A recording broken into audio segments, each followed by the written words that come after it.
அனைவருக்கும் அற்புதமான காலை வணக்கம். உங்களின் ஒருவன் பி சுரேஷ்குமார். தினம் ஒரு திருக்குறள்.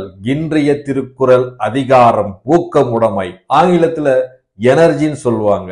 குறள்: உடையவர் எனப்படுவது ஊக்கம் அஃதில்லார் உடையது உடையரோ மற்று. குறளின் 591. குறளின் விளக்கம்: ஊக்கம் உடையவரே உடையவர்களாக இருப்பார்கள்.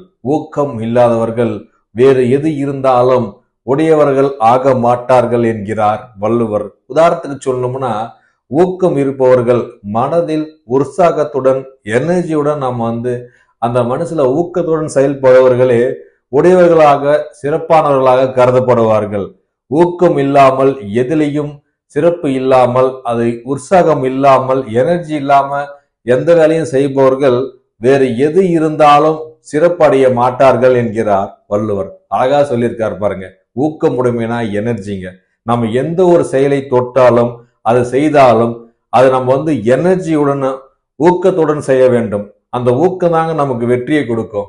அதனால எந்த ஒரு செயலாக இருந்தாலும் ஊக்கத்துடன் மேற்கொள்ளுங்கள், அனைத்திலும் வெற்றி பெறுங்கள். இக்குறள் மூலம் மீண்டும் திருக்குறள்: உடையவர் எனப்படுவது ஊக்கம் அஃதில்லார் உடையது உடையரோ மற்று.